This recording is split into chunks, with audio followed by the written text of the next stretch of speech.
भारतवर्ष ने। और ऐसा नहीं, ये कोविड के पीछे नहीं छुप सकते। कोविड के पहले अगर आप देख लीजिए तो आजाद भारत के इतिहास में पहली हुआ कि लगातार 8 क्वार्टर की जीडीपी निचले स्तर पर जा रही थी। बैंक की क्रेडिट ग्रोथ 59 ईयर्स में सबसे निचले स्तर पर थी। 70 के दशक के बाद सबसे पहली बार ये स्थिति बनी कि रूरल पर कैपिटा कंजम्पशन सबसे निचले स्तर पर गया। तो जितने ऐसे डेटा आप देखेंगे, वो सरकार, वो प्रधानमंत्री जो बरेली की रैली में दावा करते हैं, किस बड़े किसान नेता हमारे साथ हैं, ये इस बात की गवाही देंगे। 2016 में उन्होंने कहा था, किसान भाइयों आपकी आमदनी दोगुनी कर दूंगा। खुद उनका एनएसएसओ बता रहा है 27 रुपए किसान की आमदनी हो गई। उनका धन्ना सेठ 609 नंबर से 2 नंबर पर आ गया देश के अमीरों के, और किसान की आमदनी 27 रुपए कर दी। तो मुझे लगता है कि इन सब बातों का संज्ञान देश की जनता लेगी, और ये जो 400 का आंकड़ा है ये कोरा झूठ साबित होगा। सिर्फ जनता को भ्रमित करने के लिए ये लोग ये नारे दे रहे हैं। इनका गठबंधन बिल्कुल अलग प्रकार का है। इनकी सत्ता का गठबंधन ईडी से है, सीबीआई से है, इनका गठबंधन आईटी से है, इनका गठबंधन 2 धन्ना सेठों से है। इस गठबंधन के साथ ये चुनाव में जाएंगे, और बाकी का गठबंधन बेरोजगार युवाओं का, किसानों का, महिलाओं का, अंतिम पंक्ति में खड़े हुए लोगों का। सर, ये तमाम तरह के आरोप कांग्रेस लगातार लगाती रही है, लेकिन कांग्रेस का विरोध तो नजर नहीं आता है सड़क पर, सिवाय मीडिया का बयानबाजी का। राजस्थान की भूमि गवाह है। यहाँ से हाँ, नहीं, राजस्थान की भूमि से ही हमने शंखनाद किया था, और आज भी देश भर में आंदोलित है कांग्रेस का कार्यकर्ता, अपनी पूरी क्षमता के साथ विरोध दर्ज करा रहा है। भारतीय जनता पार्टी की जीत संसाधनों की लूट की द्योतक नहीं हो सकती। अगर आपको कुछ जीत आपने खड़ी की है हिंदुस्तान में, तो संसाधनों को लूट नहीं कर सकते आप। आपने कुछ जीत खड़ी की इस बुनियाद पर, सैनिकों और किसानों की जिंदगी को लेकर आपने युवाओं के रोजगार के अवसर को छीनकर जीत खड़ी की है। लेकिन ये ज्यादा दिनों तक बरकरार नहीं रह सकती। सिर्फ एक ही काम इनका है, वो है सांप्रदायिक ध्रुवीकरण। ये समाज को बांटकर सत्ता हासिल करना चाहते हैं। इसके अलावा इनकी उपलब्धियों में इनके पास गिनाने को कुछ भी नहीं है। इसलिए जी, सवाल मेरा है कि कांग्रेस हर बार ये केंद्र में जो बैठा है वो जिम्मेदार है, एक सवाल। दूसरा सवाल ये है कि कांग्रेस के देखिए, देश के प्रत्येक प्रांत के प्रत्येक जिले स्तर तक विरोध हो रहा है। आज ही हमारी आक्रोश का कार्यक्रम यशस्वी मुख्यमंत्री अशोक गहलोत जी ने निर्धारित किया है। हाँ, ये जरूर है कि कहीं अपेक्षित सहयोग हमारा उतना, आप लोग सब तो जागरूक हैं, राजस्थान की भूमि से तो वो सवाल नहीं खड़े होते, लेकिन किसी स्तर तक उतना प्रभावी तरीके से जो दिखाया जाना चाहिए वो नहीं दिखाया जा रहा है। लेकिन सोशल मीडिया से कुछ मेन स्ट्रीम मीडिया हैं जो सहयोग कर रहे हैं, और हम दृढ़ता से ये लड़ाई लड़ेंगे, और जनता इस लड़ाई को जीतेगी। मैं आखिरी बात आपसे ये करना चाहता हूँ, देखिए, जो मोडस ऑपरेंडी इन्होंने इस केस में अपनाई, हाई कोर्ट से स्टे लेने की, एक बात का और खुलासा होना चाहिए। नेशनल हेराल्ड के केस में आरोप लगाते हैं कि बेल पर है, बेल पर है। बिल्कुल हूबहू नेशनल हेराल्ड के केस में यही कर रहे हैं ये लोग। नेशनल हेराल्ड के केस में जो मेट्रोपोलिटन मजिस्ट्रेट है समीर विशाल, वो ये कह रहे हैं कि it is not serving any, वो अपने आदेश में कह रहे हैं कि 20/2/2016 से प्रोसिक्यूशन एविडेंस पर लगा है केस। 2016 से 2 साल से इन्होंने हाईकोर्ट से स्टे ले लिया, क्योंकि एविडेंस नहीं है इनके पास। तो ये यही तरीका अडॉप्ट कर रहे हैं कि छवि हमारे नेताओं की खराब कर रहे हैं। आजादी की लड़ाई के लिए जिस अखबार का साथ हमने दिया था, आज भी दृढ़ता से खड़े हैं, लेकिन सभी प्रतिपक्षी दलों के खिलाफ इस प्रकार से झूठे मुकदमे बना कायम करके ये लोग काम कर रहे हैं, और जनता इसका माकूल जवाब देगी। प्रतिपक्ष पर आरोप तो ये लगा है कि सशस्त्र रूप से कोर्ट में पैरवी ही नहीं की गई, न जल्दी हाईकोर्ट में गया इस फैसले के खिलाफ। अगर वो जाया जाता तो देखिए, ये परसेप्शन बिल्कुल जायज है आपका, लेकिन आप जानते हैं कि 170 के पन्नों के लगभग वो आदेश गुजराती में है, और यहाँ कन्विक्शन को स्टे कराने का मसला है। आप क्या विचार करते हैं कि 170 पन्ने के आसपास का जो आदेश है गुजराती का, वो अभिषेक मनु संघवी जी 10 मिनट में ले जाकर अपनी दलील पेश कर सकते हैं?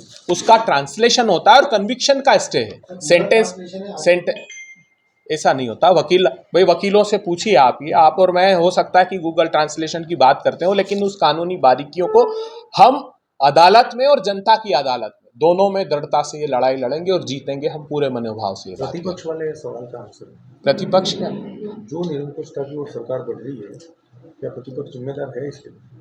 नहीं, प्रतिपक्ष का तो पूरी ताकत से लड़ रहा है, प्रतिपक्ष अपना पुरजोर तरीके से कोशिश कर रहा है, इसीलिए इतने प्रांतों में इनको आज देखिए आप, राजस्थान का by election Bharatiya Janata party बुरी तरह हारी, छत्तीसगढ़ का बाई इलेक्शन बुरी तरह हारी, महाराष्ट्र में 5 में से 4, महाराष्ट्र में इतने विचलित क्यों हैं? 5 में से 4 एमएलसी के चुनाव ये हार गए। और कहाँ हारे? नागपुर में हारे, जहां संघ का मुख्यालय है। नागपुर में बीते 3 साल से ये हर चुनाव हार रहे हैं। ये अमरावती में हारे, जहां फडणवीस जी का खास आदमी लड़ा था। इसके पहले कोल्हापुर का हारे। अभी जो महाराष्ट्र में हम चुनाव जीते हैं वो 25 साल बाद हमारी वहां पर जीत हुई है। तो ये परिलक्षित करती है। वेस्ट बंगाल में कांग्रेस पार्टी जीती, तमिलनाडु में बहुत बड़े मतों से जीती। तो ये एक ब्रॉडर प्रॉस्पेक्ट्स दिखाई देता है देश भर में कि भारतीय जनता पार्टी को हर संभव कोशिश करके जनता हराने पर आमादा है। तमाम आरोपों के बीच में भाजपा सरकार, जहां तक अडानी जी का प्रश्न आप, मैं समझ पा रहा हूं जो आपने प्रश्न किया, प्रधानमंत्री जी जवाब नहीं देना चाहते उस पर। हमने तो कहा कि प्रधानमंत्री जी कम से कम चीन जैसी क्लीन चिट दे दीजिए, कहिए कि ना कोई 38 शेल कंपनियां थी, ना कोई स्टॉक मैनिपुलेशन हुआ, जैसा आपने चीन को कह दिया कि ना कोई वहां आया था ना घुसा था। उनके पास जवाब देने के लायक कुछ भी बचा नहीं है। सर्वोच्च अदालत के बार बार ये कहा जाता है, प्रश्न पूछा जाता है कि आप जब सुप्रीम कोर्ट ने एक कमेटी बना दी जांच के लिए, तब कांग्रेस को क्या तकलीफ है? सुप्रीम कोर्ट ने जब कमेटी बनाई तो भी सरकार गुपचुप रूप से एक सील बंद लिफाफा लेकर पहुंच गई और ये कहा कि साहब हमारे लोगों से जांच करा दीजिए। तब सुप्रीम कोर्ट ने फटकार लगाई कि हम पारदर्शिता चाहते हैं इस जांच में, आपकी कमेटी से जांच नहीं कराएंगे। हम क्यों जेपीसी की बात कर रहे हैं? आप राफेल का निर्णय पढ़िए। राफेल के निर्णय में सुप्रीम कोर्ट ने कहा कि हमारे अधिकार सीमित हैं। पेगासस का निर्णय देखिए, सुप्रीम कोर्ट ने कहा कि सरकार ने अपेक्षित मदद नहीं की, 5 फोन में इन्फेक्शन पाया गया, मगर सरकार ने हमारी कमेटी को यथोचित मदद नहीं की। राफेल में तो आजाद भारत के इतिहास में पहली बार ऐसा हुआ कि सुप्रीम कोर्ट के निर्णय में कई पैराग्राफ में गलतियां थी, बड़ी गलतियां थी, जिसको सरकार ने संशोधन याचिका लगाई कि इनको ठीक कर लीजिए। इसलिए हम चाहते हैं जेपीसी से एक बार सारे ट्रांसपेरेंट तरीके से तथ्य सामने आ जाए, तब फिर अदालत जांच करे या कोई संस्था जांच करे तो वो जांच पारदर्शी हो। सर, इन सब के बीच में हिंदू राष्ट्र बनाने की चर्चा वो से चल रही है। देखिए, प्रियंका गांधी जी ने भी अपनी बात कही थी जिस पर इन्होंने अपना विरोध दर्ज कराया था। राम का संदर्भ लिया था या पांडवों का संदर्भ लिया था, परिवार का संदर्भ लिया था। अवधारणा क्या है सनातन भारत की, मैं उस पर आपका थोड़ा सा प्रकाश डालना चाहता हूँ। राम राज्य की अवधारणा क्या है? देहिक देविक भौतिक तापा, राम राज नहीं कहु बियापा, सब नर करही परस्पर प्रीति, चलहि सर्वधर्म निरत श्रुत नीति। राम राज्य ये कहता है कि उस समय भी जिन धर्मों का अस्तित्व होगा वो सभी धर्म के लोग सह अस्तित्व के साथ रहते थे। गीता के 3रे अध्याय में क्या लिखा है? श्रेयान स्वधर्मो विगुणो पर धर्मो स्वनिष्ठितात्, अर्थात उस समय भी जो प्रचलित धर्म थे उन धर्मों का सह अस्तित्व भगवान श्री कृष्ण ने व्याख्या की है। तब भारतवर्ष में हम लोगों की सनातन मान्यता तो यही कहती है कि सब धर्म आपस में रहे, यही वो राष्ट्र की परिकल्पना है। जो प्रियंका जी ने कहा परिवार का, भगवान प्रभु श्री राम का वचन नहीं था, वो रघुकुल की वचन की मर्यादा का प्रश्न था। जो दशरथ का वचन था कि सत्ता को तज कर 14 वर्ष में वचन की मर्यादा की रक्षार्थ वो वन में चले गए। मगर भारतीय जनता पार्टी रोज अपने वचन तोड़कर सत्ता का भोग कर रही है, तो न राम के अनुयायी है न हिंदू राष्ट्र को ये प्रतिबिंबित करते हैं। ये तो सिर्फ अलगाव चाहते हैं अपनी सत्ता के लिए। इनका न हिंदुओं से सरोकार है न राष्ट्र के हितों से सरोकार है। इस मुद्दे पर भले ही पूरा विपक्ष एकजुट, राहुल गांधी, इस तरह की रणनीति पे काम होगा क्या? राहुल गांधी जी को सुना है आपने नेतृत्व के संदर्भ में कभी? उन्होंने कहा कि मैं सामूहिक नेतृत्व में विश्वास करता हूं।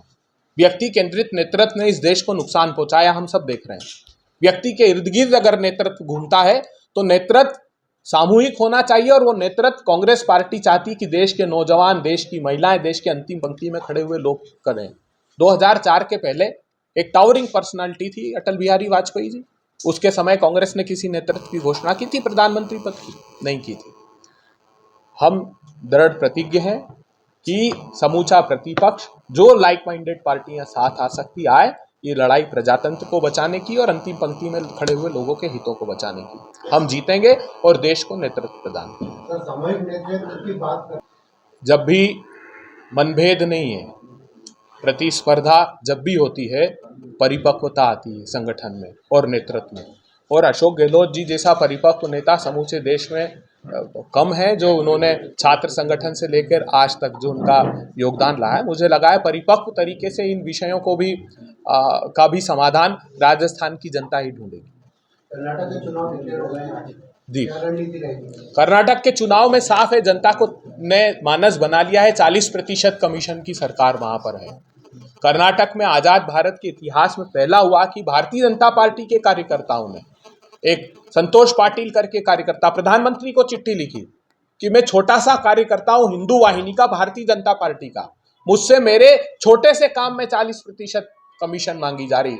नई समाधान निकाला प्रधानमंत्री जी ने, उसने आत्महत्या कर ली। वहां कॉन्ट्रैक्टर्स एसोसिएशन सड़कों पर है, उन्होंने कहा 40% से कम में कोई काम करने को तैयार नहीं। उसका परिणाम है कि मंत्री, विधायक और उनके बेटे के 8-8 करोड़ रुपए निकलते हैं नगद, कोई ईडी, कोई सीबीआई, कोई जांच नहीं होती।